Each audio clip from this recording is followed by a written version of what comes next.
Chapter 16, 7:30 p.m. Splash. Charlie fell hard into the cold water. The waves grabbed him, tossed him, carried him away. He sank down until his feet touched something solid. He pushed off and shot back to the surface. He came up sputtering, coughing. He looked around but could hardly see through the pelting rain. But he knew the water was filled with wreckage. He could feel it. Every second something smacked him, scraped him, stabbed him. A barrel, a wagon wheel, part of a fence. Charlie protected himself as best he could, but the wreckage kept coming. A dresser, a metal sign from one of the shops downtown. They slammed into him from the left and right, from in front and behind. Charlie used his arms and body to push things away. He kicked his legs hard to keep his head above the waves, but the water was too rough. And then, suddenly, he couldn't kick his legs. He was caught on something. With horror, he wondered if it was snakes. But nope, it was rope. A piece of rope had wrapped around his legs. He kicked harder and harder and clawed wildly at the water, but it was no use. He started to sink. And then came a big gust of wind. Something massive smacked into Charlie's leg. A tree branch or a light pole? Maybe. The stabbing pain shot up and down Charlie's body. He froze and couldn't move. And next thing he knew, the rope had fallen away. He burst up out of the water. He managed to grab the door that was floating by, and to haul himself on top, he rolled onto his side and vomited up seawater. He found some strength to lift his head and peer through the darkness. He couldn't see much. It was too dark. But for a few seconds, the moonlight broke through the swirl of clouds, and Charlie got a look at what was around him. There was water, of course, but not like an overflow, not like any flood he ever imagined.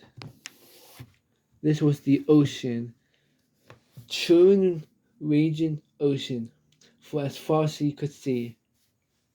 It was just like Mr. Early said, Galveston, swallowed up by the sea. He said he saw some houses still standing, rising up out of the sea. He looked frantically for the Patrick's house. Were Mama, Papa, and Lulu still safe? The moonlight disappeared, and it was a pitch black again. Woo swamp! Something flew by Charlie. A brick or a roof tile? Maybe, and nicked him on his chin. He cried out, then laid back down, pressing his cheek to the wet, cold wood of his door raft. The wind shrieked, whoosh, whoosh, whoosh, and in between gusts, Charlie heard a shout, "Help me, over here!" The waves pushed his raft closer to the shouts. It was a person, clinging to what looked like part of a wagon. "Help me!" Charlie managed to slow down his raft. A silver of moonlight lit up the person's face for a second. It was the face that had haunted Charlie's dreams. The wind screamed. "Whoosh!" "Gordon?" Charlie said. "Whoosh!" "Charlie?" Charlie hesitated for a few seconds. This was the person who had thrown a rat at him, who had almost stabbed him with a stick. But this was also the boy who had a papa who screamed at him, who called him weak, who made him cry in the middle of a hurricane.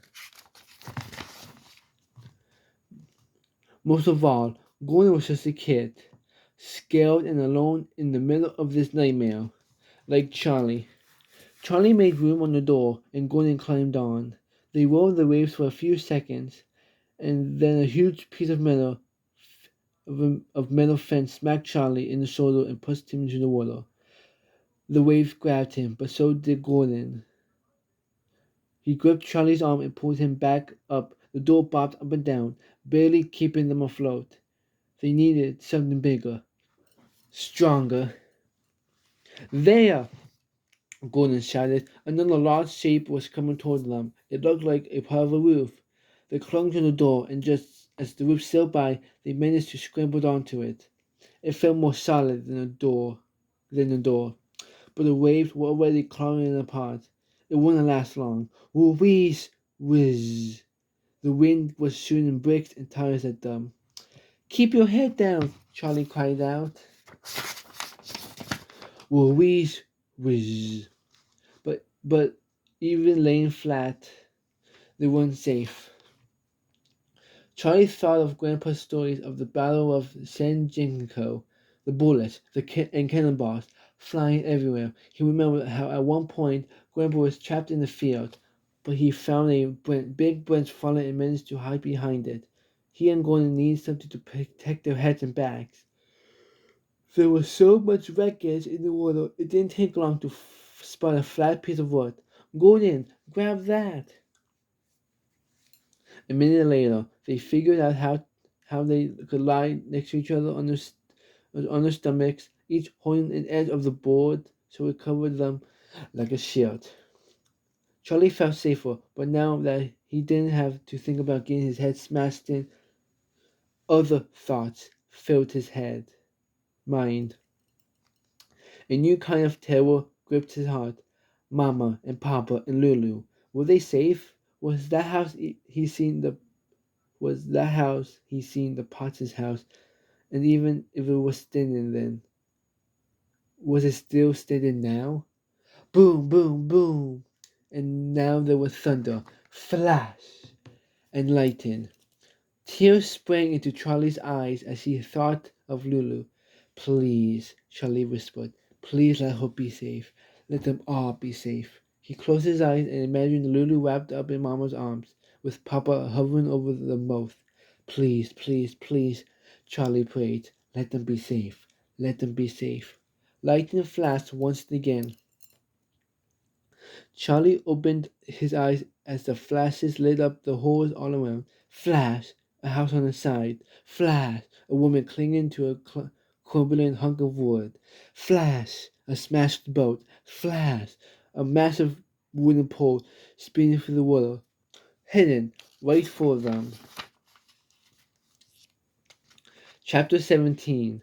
The pole slammed into the raft, smashing it apart. Charlie tumbled into the water. He went down, down, down. This water had to be 20 feet deep. Finally, Charlie's feet hit the ground, and he pushed off, but he only made it a few feet before something stopped him. And this time it wasn't just a piece of rope. It wasn't a snake either. Charlie fumbled with his fingers and felt a tangle of thin wire. He kicked and kicked, but the wire wrapped itself tighter around his calves. No! He reached down and tugged hard, kicking more frantically, but now the wire was digging into his flesh. It was hopeless. This was it. It was so quiet down here, the wind wasn't shrieking. Those glass shards of rain weren't stabbing his face. No flying bricks or stones or tires could smack him in the face. Charlie relaxed. Maybe he should just give up. He imagined himself rising up peacefully, like that floating woman, up, up, up, out of the water, up, up, up, above those thick clouds. He let his body go completely limp, and then he was rising up. Wait! The wires has loosened. He started kicking as hard as he could again. The wires tightened. His chest was about to explode. A thought whispered from the back of his head. Something he heard. No, something he read in Murakagi's book. The new magician Houdini. One must not panic or struggle when trying to get free from a rope. Charlie stopped kicking. His lungs felt crushed. His eyeballs felt like they were going to pop from his skull, but he somehow kept very still. He felt the wires loosening. With just the slightest wiggle of his legs, Charlie was free, like magic.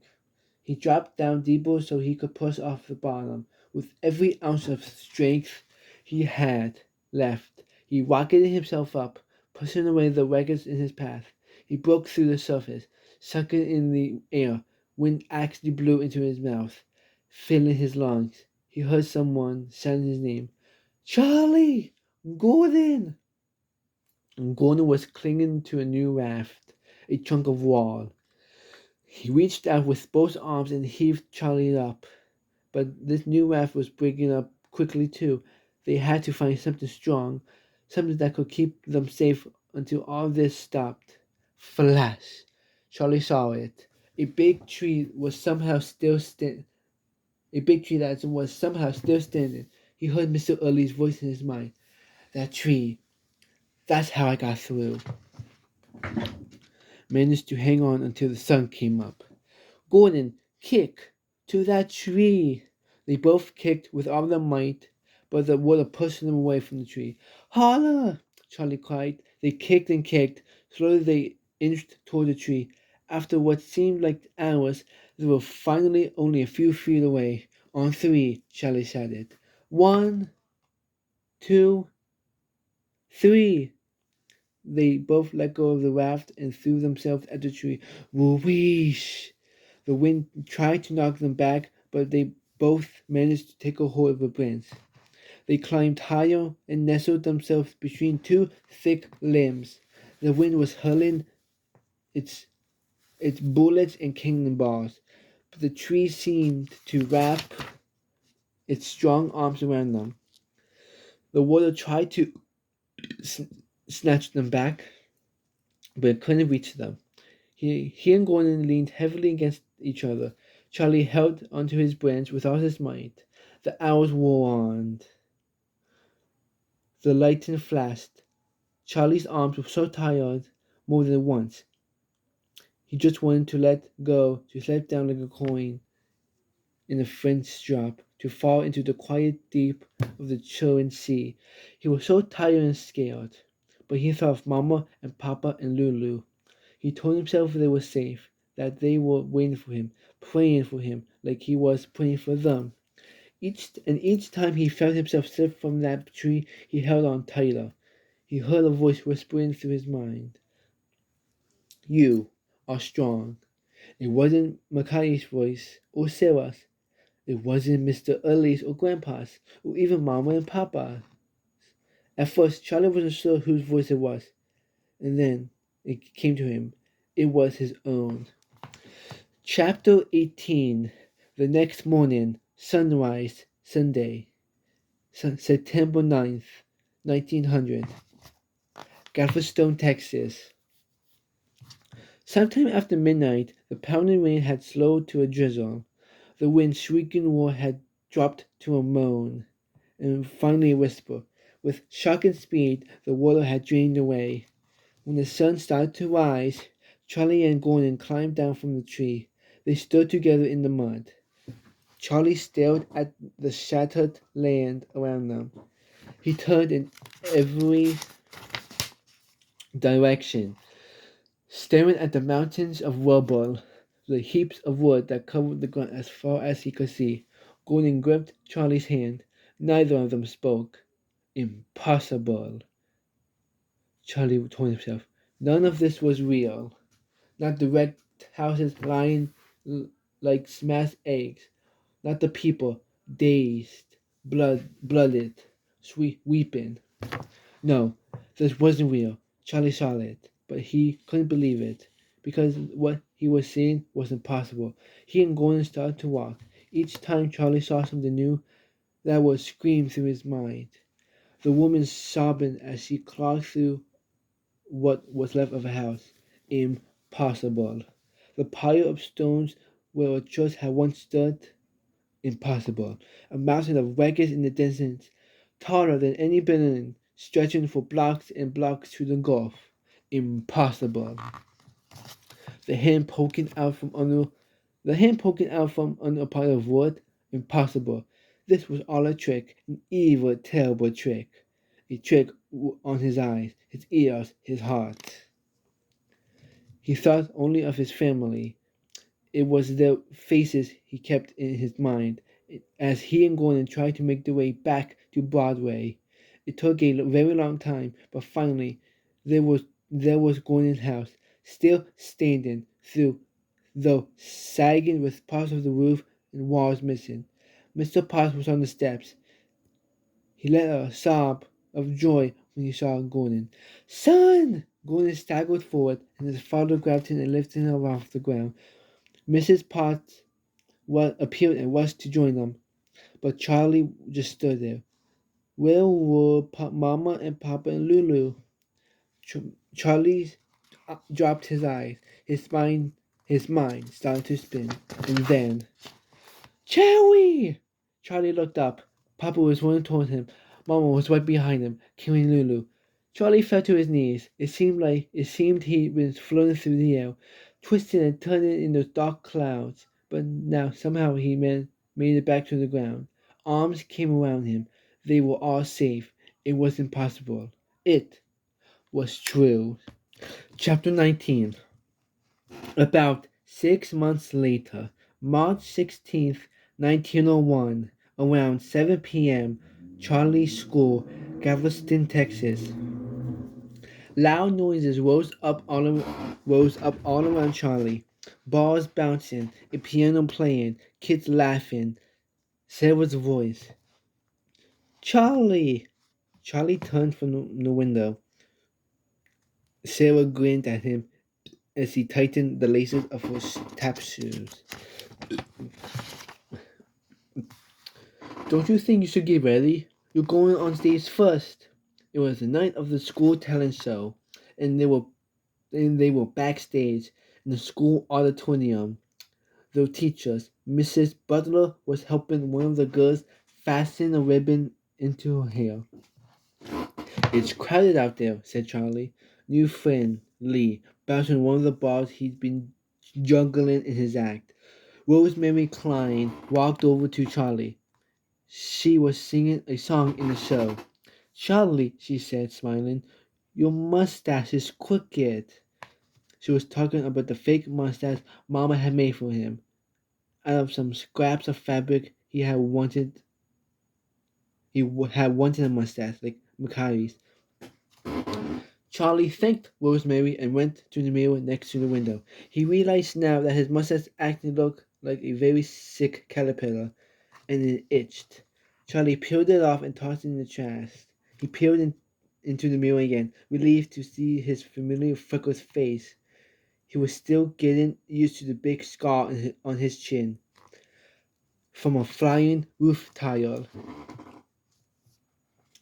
The scar turned bright red when he got cold, but it didn't hurt anymore.